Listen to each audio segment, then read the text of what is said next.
Hi, congressional candidate Jeff Burdick here, just to talk some politics. As a former journalist and lifelong political gym rat, there's nothing I like more than dissecting the political landscape and trying to simplify the math that our obsessive 24/7 news coverage often obscures.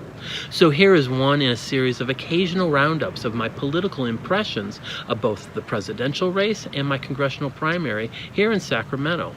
But let's start by studying the role superdelegates will play in 2020. If you recall, in 2016, the non-elected superdelegates created a nearly impenetrable firewall for the Clinton campaign. This time around, the Democratic Party has lessened the power of superdelegates by not allowing them to vote on the first ballot at the convention. This creates a very interesting wrinkle for the three leading Democratic candidates to factor into their primary calculations. First, let's assume the superdelegates lean largely establishment like they did in 2016. This creates a clear second ballot benefit for an establishment candidate like Joe Biden. So if Biden can somehow get more than 40% of the regular delegates on the first ballot, and neither Sanders nor Warren wins the nomination outright, then those 700 plus superdelegates could be the key to putting Biden over the top on a second ballot. But if you are Warren and Sanders, then you are very aware of the second ballot disadvantage against you, and you'll want to prevent it from coming into play by unifying by the time of the convention behind a single progressive candidate. But which progressive presidential candidate will bow out for the other? That will come down to whether one will win significantly more delegates than the other. So, ultimately, you are looking at potentially two separate races within the primary race. One, Biden, can he win at least 40% of the regular delegates? And two, Sanders and Warren will be working hard to outperform the other and earn the right to be the progressive standard bearer at the convention. Now shifting back to my race, I've heard from some CA7 voters who note that now that my opponent, Ami Bera, has 4 terms under his belt, it's hard to toss the benefits of all that seniority aside and vote in a freshman. But I always ask, what have we gotten from that seniority so far? The biggest obvious benefit, at least on paper, is Bera is now vice chair of the House Committee on Science, Space, and Technology. However, he's yet to introduce any legislation of any import. This includes nothing climate change related, even though Bera regularly says Congress really needs to urgently help innovate new technology for removing carbon from our atmosphere. Well, he hasn't done anything on that so far. And then his 4 terms should also mean he's pretty expert at navigating the lawmaking process. But he's been among the least active of all members of Congress at introducing legislation, co-sponsoring other members' legislation, and getting co-sponsors for his own bills. So seniority has benefited our district in neither of these traditional ways. The only area Bera has shown himself to be a particularly savvy veteran is at raising huge amounts of money from big outside donors. But this only serves to dilute the voice and influence of voters in the CA7, who have very different views from corporate special interests.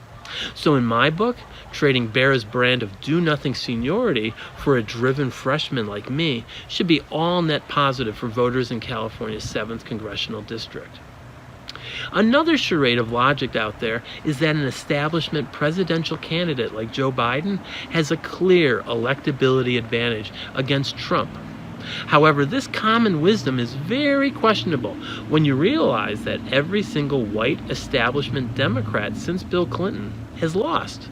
There was Al Gore, then John Kerry. Hillary Clinton lost to Barack Obama in 2008, and then again to Trump in 2016. So explain to me again how this should make us less jittery about Joe Biden's chances in 2020? The fact is, for Democrats, there's no replacing having a candidate whose policies and candidacy truly excite voters. That was Bill Clinton in 1992, who promised a generational change following the end of the Cold War, and Obama, who stirred great hope for ending the Middle East wars and starting a post-racial America. So clearly, the most electable Democrat will be the one whose issues most excite the electorate. But the same anxiety that causes Democrats to worry about losing to Trump exists to a degree in my race in the CA7 too. This is because most voters remember the tough election battles of 2012 and 2014 to turn this district blue, and they worry that maybe he could slip back Republican again. But the CA7 is no longer the purple district it was in the first half of this decade. Currently, Democrats have 25% more registered voters in the district than Republicans. Plus, Democrats have a huge enthusiasm advantage over Republicans that will lead to a big turnout advantage in the March 3rd primaries, as well as in the general election. So there's no chance, short of some new personal scandal to befall the top Democrat, for this district to turn Republican.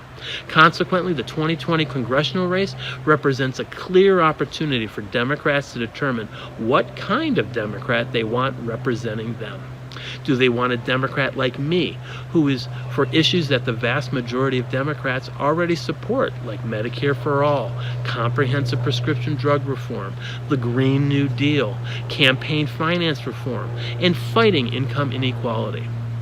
Or do they favor a corporate-backed Democrat who regularly votes against his own party, like Ami Bera?